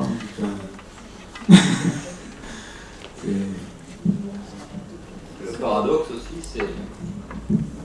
Le paradoxe, c'est les contenus sont iconoclastes, mais la manière n'est pas du tout. Enfin, il y a l'amour de l'image, même avec de la peinture. Il y a un paradoxe total par rapport à ça. C'est-à-dire que moi j'adore la couleur, j'adore la peinture juste, quoi. Mais c'est aussi une stratégie d'harponnage, d'hameçonnage, quoi. Pour que les gens regardent, il faut aussi les séduire, quoi. C'est l'image, donc il faut séduire à un moment donné, quoi. Sinon on ne regarde pas. Si on est que dans la provoque ou que dans le scandale tout le temps, machin, c'est facile, c'est trop facile. Donc l'idée c'est de dire oui j'aime la peinture, oui je suis un peintre, oui je suis un coloriste, oui machin, mais je pose aussi des questions, quoi. Et à quoi il sert le peintre, quoi, ou à quoi il sert l'artiste. Donc enfin voilà un peu l'idée, quoi. C'est que ouais, voilà.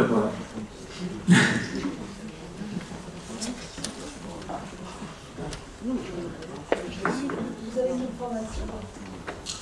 Moi j'ai fait les Arts Déco de Strasbourg.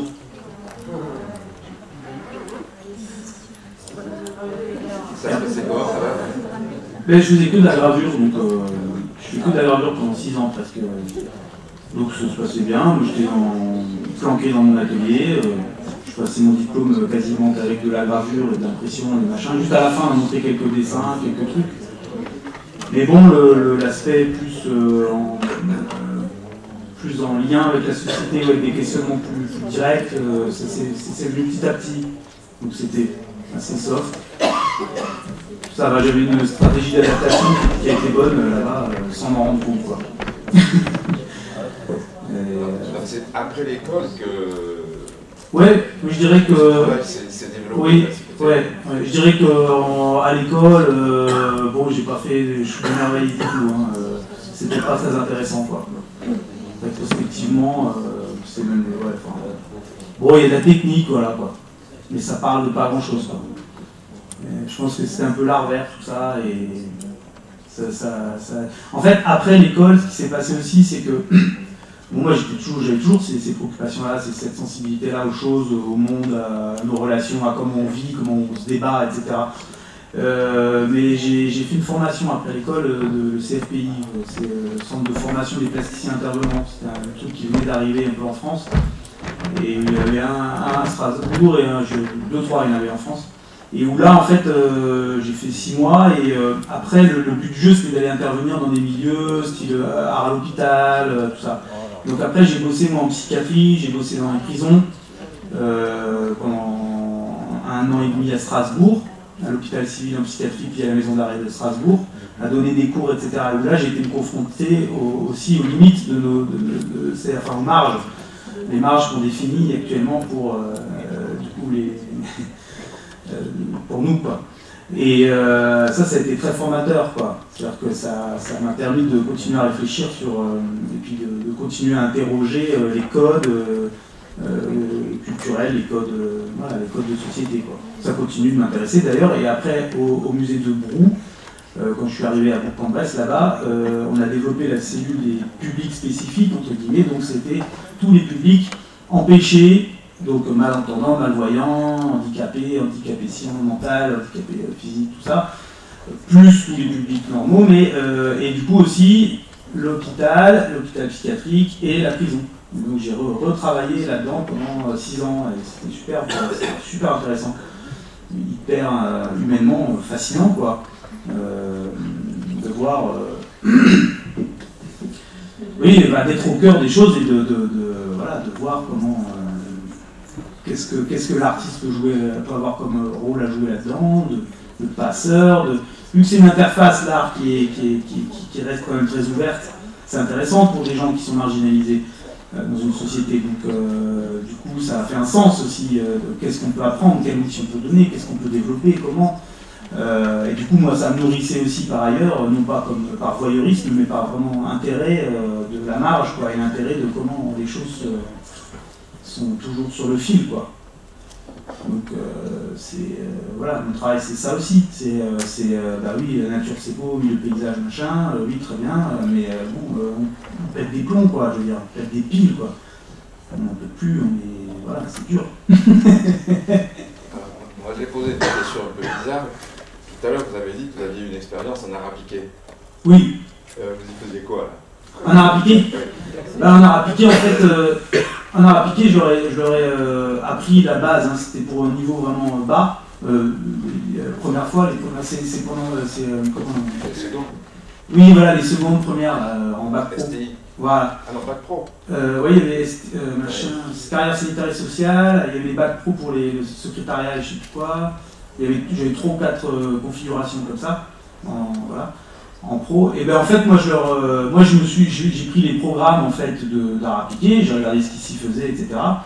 Et puis bah, moi j'aurais donné des cours par rapport à ça. Donc j'aurais appris les optiques, j'aurais appris le machin, la composition, le cadrage, la couleur, et tout, quoi. Toute la base, on va dire vraiment art appliqué, art plastique, art appliqué, quoi. Alors évidemment mes cours étaient un petit peu plus orientés du coup art plastique puisque c'était ma formation initiale, mais bon, je me suis fait inspecter 3 fois, ça a été, ça collait. J'ai appris les arts appliqués un peu plus, quoi. Mais bon, moi j'étais à Strasbourg quand même, hein. Donc à Strasbourg il y a tout un pan communication graphique énorme. Moi j'ai fait un peu d'illustration là-bas, il y a Céno, illustration, machin, donc on n'est pas loin quand même, hein. Enfin je veux dire, pour l'enseignement ça n'a pas été très long de retrouver les exercices et les séquences adaptées, quoi, aux gamins, quoi. Donc il n'y avait pas de porosité entre vos thématiques et votre sensibilité et... Ben non. Saigner. Non, bah non, parce que moi j'étais pas là pour ça. J'étais là pour les arts appliqués, pour un programme, pour que les gamins ne soient pas largués quand ils passent après les débats et tout, quoi. Après, moi je leur parlais de mon travail, je leur disais bah, si ça vous intéresse, moi je suis artiste, je fais des trucs différents, etc. Vous pouvez la regarder sur Google, machin. Mais je faisais attention à ça, puis c'est des jeunes, hein, donc ils sont pas majeurs, etc. Moi j'ai pris mes précautions pour que les choses restent dans un cadre, et puis voilà, quoi. Moi je suis adulte, je fais ça, vous êtes des jeunes, vous devez apprendre à appliquer, je vous apprends à appliquer, quoi.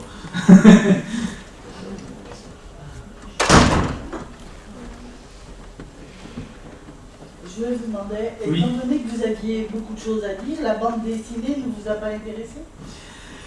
Eh bien, en fait, non, parce que d'ailleurs, j'en lis pas non plus, très peu. Ça ne m'intéresse pas parce que l'aspect reprise, enfin répétitif, entre guillemets, reprise du caractère du personnage, le scénario long, etc., développé sur tant de dessins, etc., j'y arrive pas, quoi. J'ai pas cette patience. Parce que vous avez plein de choses à dire, vous avez plein de choses à... Oui, oui, effectivement, hein, on a souvent parlé, on a souvent dit que je fais pas de la BD, machin, mais c'est vrai que j'ai pas, je sais pas, moi j'ai toujours besoin de repartir à zéro, de me dire qu'est-ce que je peux faire, comment, et sans suite, j'ai du mal avec ce truc, quoi. J'ai besoin de... Enfin, je suis comme ça, un peu disparate, quoi. Je peux exploser... Je fais du ping-pong pour faire tout le temps la même chose, quoi. À l'inverse. Ah bah non, parce que le cadre, il n'y a que ça, hein, en peinture. Peinture, cadre tout le temps, hein. C'est la feuille cadre, hein, terminé. Non, mais c'est pas la feuille, c'est l'histoire. Bah c'est pas que ça me fait peur, c'est que ça aurait tendance un peu à m'ennuyer et à être trop, je sais pas, je pense qu'on peut raconter, enfin pour moi ça c'est une sorte de, c'est pareil, c'est un film, c'est une bande dessinée, tout ça, vous voyez ce que je veux dire, c'est une suite d'images, quoi. Enfin la bande dessinée classique, on va dire, enfin, je sais pas faire, quoi. Où ça? Ah oui, à Angoulême, oui, non, mais je vais souvent à Bruxelles, je vais souvent en Belgique, il y a une grande tradition de la bande dessinée, j'ai lu Mauvais Mauvais quand j'étais jeune, c'est super.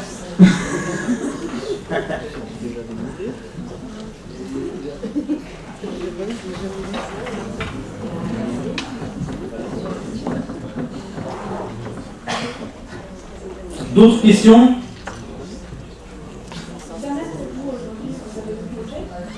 Des projets? Non, moi je travaille pas par projet en fait. Je ne sais pas ce que je vais faire trop le lendemain, quoi. À la limite, mon projet c'est d'arriver à continuer à faire des images, à ne pas arrêter, voilà. Mais je sais pas, il n'y a pas de projet concret dans le sens le projet défini, nanana, avec un timing, un truc budgétisé ou je sais pas quoi, ou voilà. Bah si, alors si, j'ai un projet en ce moment, je viens d'acheter une maison, je suis en train de faire un atelier. Non. Donc je casse les murs, je risole. Faut que je finisse pour vite me remettre pouvoir me remettre à bas. Oui, bah oui. Est-ce que dans ton processus créatif, tu as l'intention de provoquer? Alors, oui et non. Est-ce que dans le processus créatif, j'ai l'intention de provoquer? Oui et non. C'est-à-dire que c'est pas une fin en soi, comme j'ai expliqué tout à l'heure. Après, si vous voulez, le défi pour moi, c'est toujours de repousser mes propres limites. C'est-à-dire qu'en fait, le but du jeu, c'est pas de mettre les gens mal à l'aise ou d'emmerder les autres. Le but du jeu, c'est de voir où moi j'en suis, qu'est-ce que moi je peux tolérer, qu'est-ce qui est acceptable pour moi, et le fait de toujours d'essayer de me dépasser un petit peu par rapport à là où j'en suis culturellement, avec mon bagage du moment, quoi. Donc voilà, par rapport à mon questionnement, par contre, je refuse de ne pas le rendre public, quoi, de garder ça pour moi. Parce que je me dis que si moi j'ai ces interrogations-là, il y en a d'autres qui les ont aussi forcément à un moment donné, et que du coup ça peut être un dialogue, quoi. Parce que c'est intéressant après d'ouvrir des débats sur les... Voilà. Et c'est pas le côté provoque, c'est quelque chose qui me fait un peu peur, c'est-à-dire que je me dis merde, je m'enferme trop, etc., sois plus subtil, sois plus dans la nuance, etc., fais attention à la caricature, tout ça. C'est quelque chose qui m'effraie même un peu. Après, de temps en temps, ça fait du bien quand même. C'est sûr. Il faut prendre du plaisir aussi, quoi, sinon... Mais je suis pas dans une attitude agressive, quoi, je veux dire. J'aime bien les gens, quoi.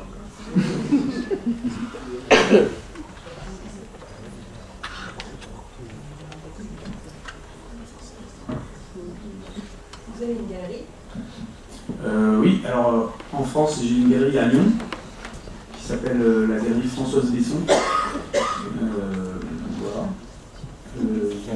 J'ai une galerie à Bâle qui s'appelle Guillaume Dappen.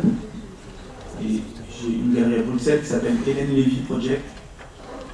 Et je travaille un petit peu avec une galerie à Lisbonne qui s'appelle Caroline Pagès. Très peu.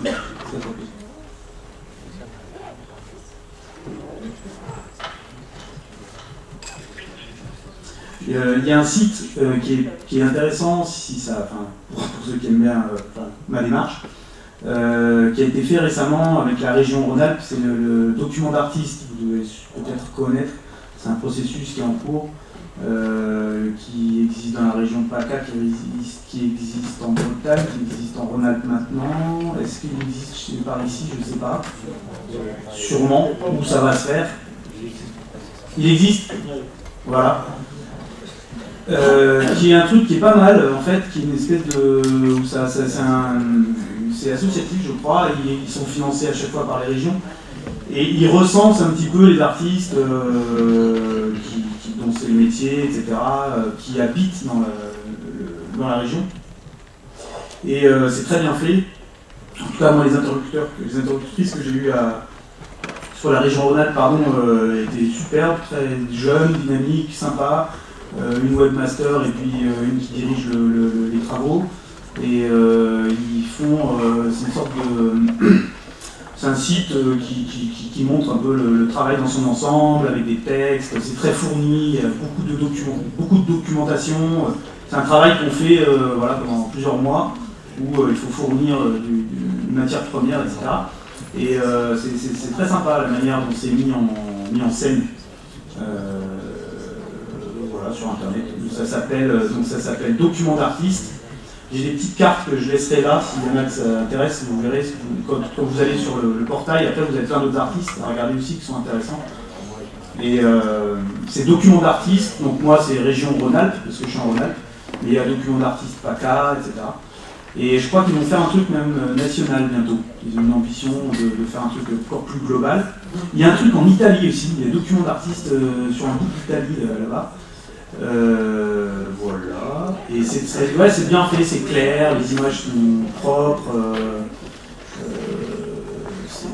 il y a la biographie, vous pouvez télécharger un petit dossier, PDF, machin, c'est nickel. Moi, comme ça me fait chier d'administrer un site et d'avoir mon site internet, ça me va bien que quelqu'un le fasse pour moi. Merci, Jérôme.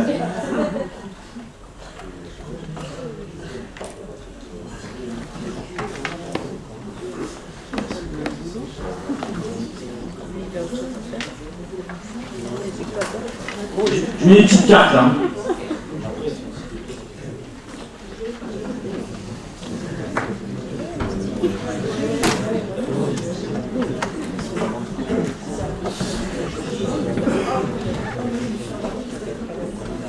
Autre question?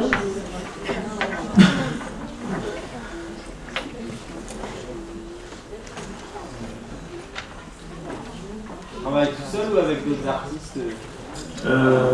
Je travaille tout seul. J'ai travaillé avec d'autres artistes, surtout en école. Et là, je retravaille avec un autre artiste qui s'appelle Guillaume Robert. Et on est en train de faire un film. Sur un artiste dans un territoire. Et là, bon, c'est moi, mais comment un artiste, comment un territoire, vous voyez comment les deux ça fonctionne, quoi.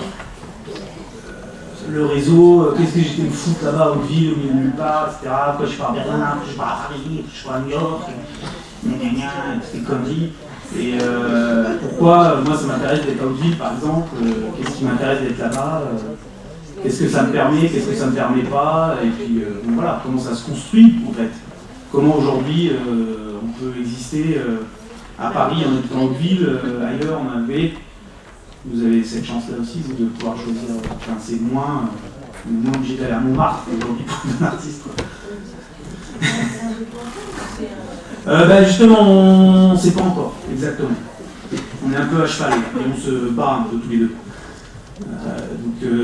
C'est pour le moment ça aussi, on ne sait pas, on fait des rushs, on essaye des trucs. Lui l'idée de départ, ça s'appelle Bonjour Monsieur Courbet. Non, ça s'appelle Bonjour Monsieur Robot. Je suis un robot. Bonjour Monsieur Renaud. C'est un hommage à la toile de Courbet. Voilà, qui rencontre des... Physiquement, même avec la toile, il y a quelque qui rencontre des gens voilà, sur le chemin, il se promène, il rencontre des gens, bonjour, voilà. Et il peint ça. Et donc lui, il a fait ça, et il est bien référent, ça. Mais moi, ça me saoule, mais bon, voilà, c'est sympa quand même. Et donc, on parle de ça, et comment, voilà, donc on fait, pour le moment, on filme des bonjours, alors je vais voir un pote, machin, bonjour, qu'est-ce que je fais, alors je cherche un fusil, je chasse pas en vrai, mais... Donc là, on est un peu fiction, mais en même temps, c'est mon... Enfin, vous voyez, c'est toujours un peu... Bah, le mec que vous voyez buter une patate, par exemple. Je vais chez lui, je lui demande un fusil. Je lui demande un fusil ou une carabine pour tuer un cerf. Et ah bon, un cerf, machin, il me dit, mais t'as pas le droit, t'as permis de chasse, bah non, mais bon, en même temps, je m'en fous, j'ai vu un cerf là-bas, il y a des cerfs, il y a pas beaucoup, mais quand il y en a, il y en a, donc là, il y en a, j'y vais, qu'est-ce qu'il faut prendre? Non, bah non, j'ai rien, hop, alors que je sais qu'il en a. Du coup, après, je vais chez un autre pote qui est médecin, machin, qui est président de la communauté de communes. Je lui demande un fusil, puis lui me trouve un fusil, une grosse carabine, quoi. Enfin bref, on sait pas trop, hein, ça va aller. Mais là, je collaborais, on a prévu quand même sur un an, enfin 2 hivers, on a déjà fait cet hiver jusqu'au refait l'hiver d'après, qui viennent, voilà, 10-15 jours par trimestre, saison, en fait. C'est intéressant, c'est marrant.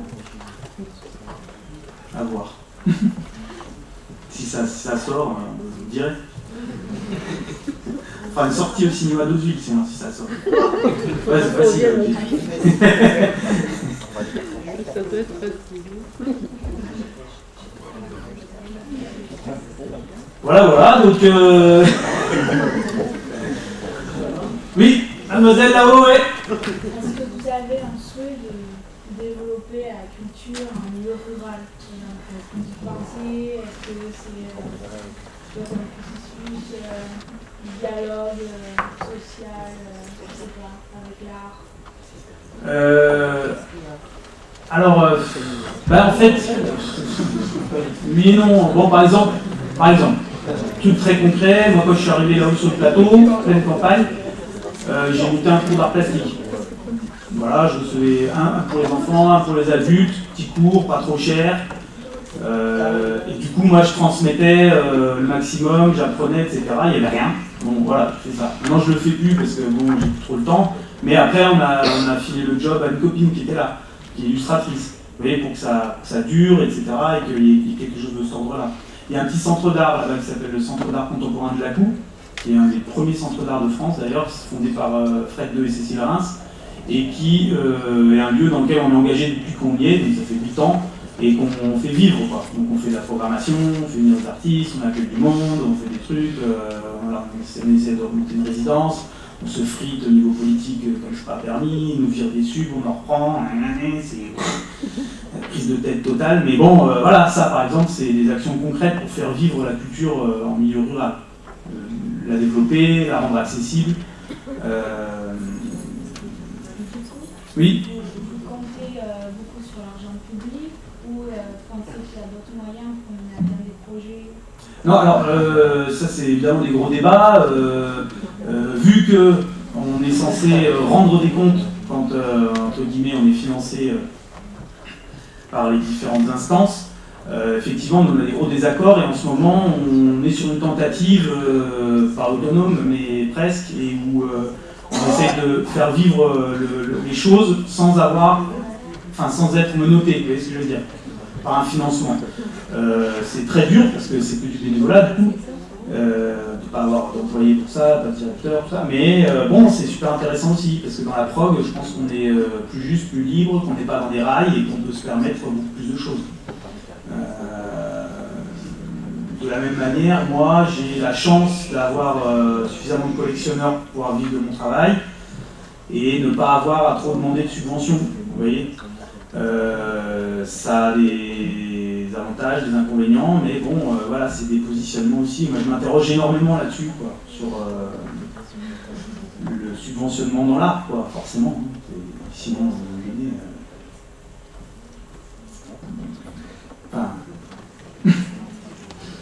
Faire des produits, enfin, vous voyez, produire, comme c'est boom, shop, YouTube, je produis. Moi, je ne peux pas fonctionner comme ça. Moi, je fais, il n'y a pas de moment, il n'y a pas de... c'est pas possible, quoi. Enfin, mais parce que j'ai la chance que ça aille. Ceux qui n'y arrivent pas ou ceux qui développent des œuvres qui sont plus complexes et qui se vendent mal et qui rentrent pas dans les salons et machin, c'est la galère, ils n'ont pas vraiment le choix, quoi. Donc c'est toujours un peu le problème. Ouais, j'y arrive en tout cas. Bah, ça me fait plaisir que vous me disiez ça. Je me sens quand même un peu. Ça va.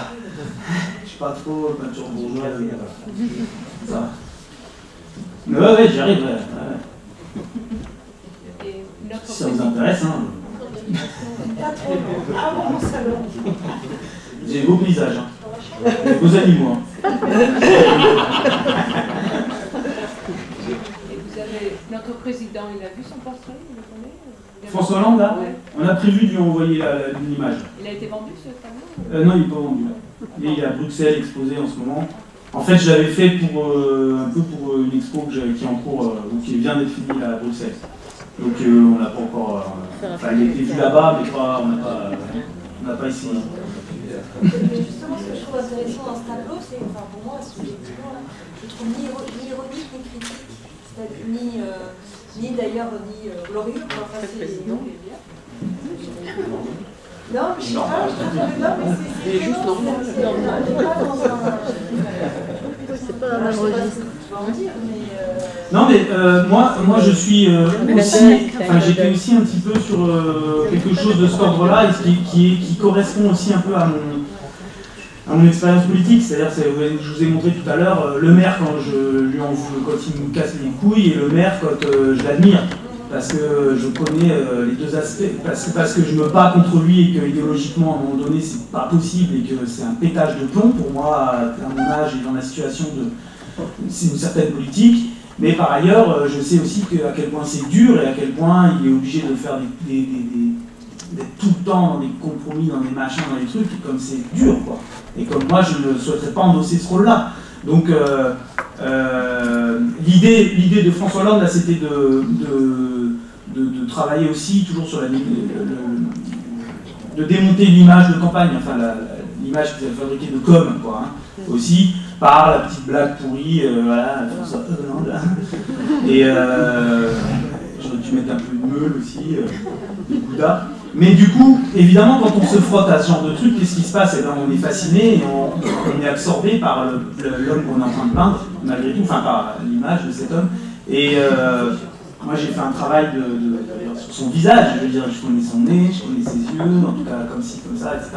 Et du coup, effectivement, on est comme auto-neutralisé, enfin, vous voyez ce que je veux dire? Et ça, c'est pas faux. Je suis assez d'accord avec, en tout cas pour celle-là précisément. C'est un beau portrait. Il devrait être content. Je sais pas, hein, parce que si vous comparez avec la fiche électorale, où là il y a une image totalement lissée, parfaite, il n'y a aucun défaut, il n'y a rien qui est abusé. Oui, il n'y a pas. Sa chair n'est pas maltraitée, je veux dire, hein, c'est l'inverse, on est dans le Photoshop et compagnie. Il y a un écart, hein, je le sais. Mais oui, au final. C'est ça qui est drôle en peinture, quoi. C'est que ça peut refonctionner, quoi, complètement différemment.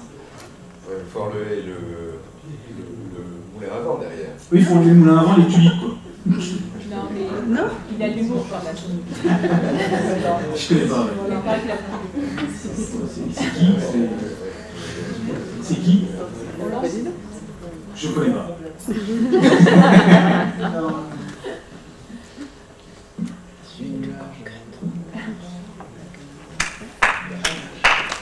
Il y en a qui veut y aller, je veux y aller sans applaudir, hein, c'est pas grave.